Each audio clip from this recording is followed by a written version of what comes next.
Yo estaba aquí en el hospital de Fuenlabrada. Creo que los primeros ingresos eran un padre y un hijo que ingresaron el fin de semana del 2 de marzo, que estaban clínicamente bien.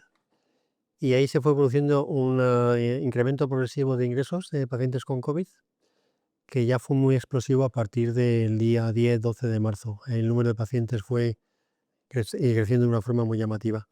Yo me acuerdo que el día que me llamó el consejero para plantear la apertura de IFEMA, ese día, que era el 19 de marzo, el hospital tenía ya 400 pacientes con COVID y en la urgencia había 250 pendientes de ingresar.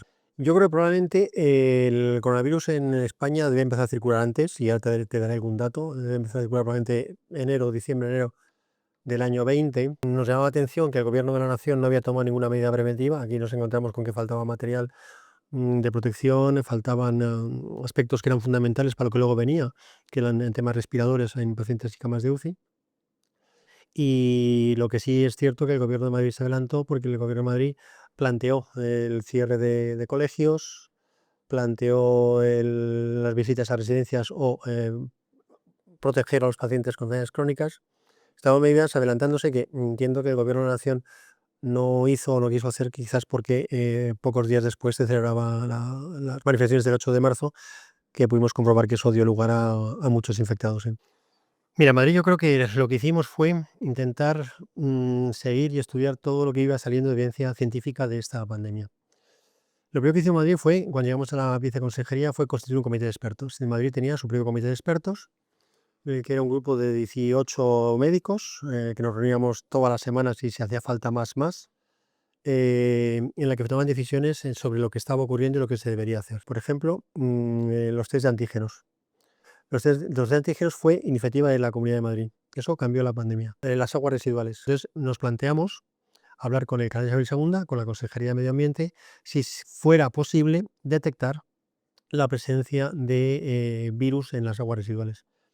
Con un trabajo excelente por parte del canal, se revisaban 190 pozos con frecuencia semanal, y aquí nos dio también mucha información, porque veíamos cuando el nivel de virus en aguas residuales subía, sabíamos que los próximos 7 días los ingresos iban a aumentar en los hospitales, y eso nos permitía tomar alguna medida.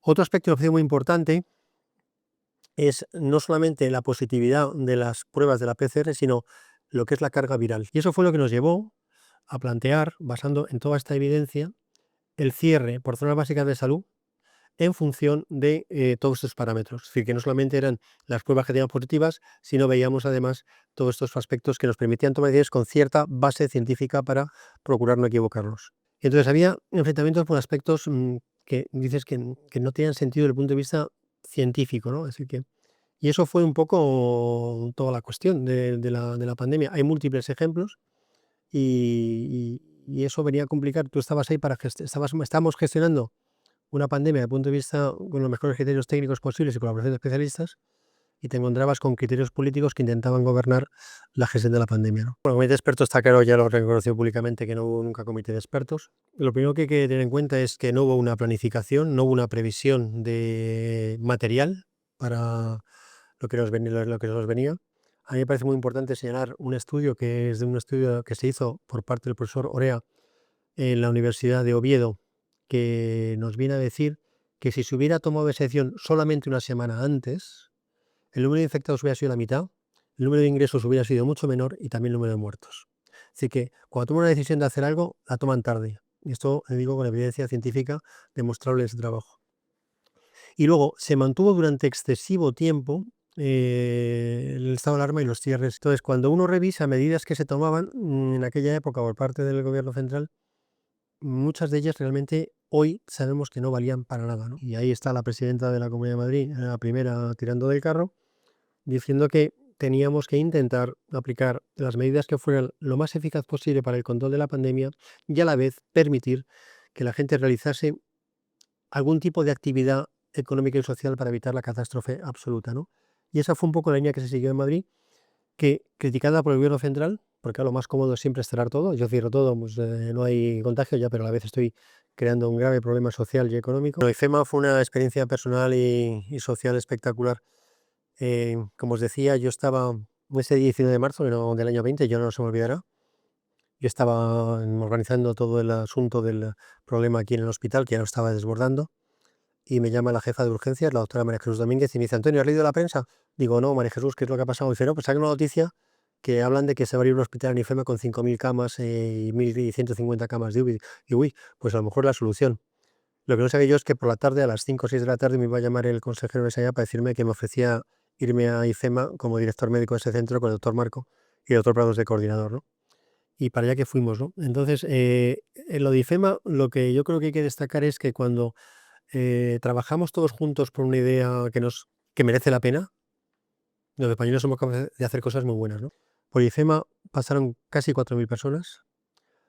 La capacidad máxima que tuvo fue 1.300 ciudadanos, y al principio recibíamos en torno a 200-250 pacientes diarios, que aquello es espectacular. Cuando empezamos a leer los primeros trabajos que llegaban de China sobre la enfermedad, esta enfermedad nueva, esto es en diciembre, enero, de los trabajos lo que viene a decir es que era una infección que especialmente tenía un riesgo de mortalidad muy alto, afectaba fundamentalmente a pacientes por encima de 80 años. Lo que hizo la Comunidad de Madrid, en cuanto se pudo y se dispuso de personal, fue medicalizar 230 residencias, montar 36 grupos con la colaboración de geriatras y atención primaria de apoyo a las residencias de ancianos.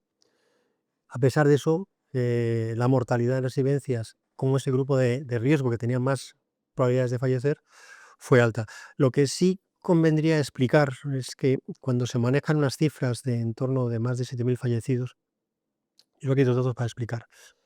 La forma de saber exactamente el número de fallecidos y la causa es el certificado de defunción. Cuando se revisan los fallecidos en residencias de ancianos el periodo de la primera semana de enero a la semana 28 del 12 de julio del 20, el número de fallecidos por estadística del INE son 4.143, lejos de la cifra que se repite de forma habitual. Ni se abandonó a nadie, lo que es verdad que la enfermedad se concentraba en esos tramos de edad.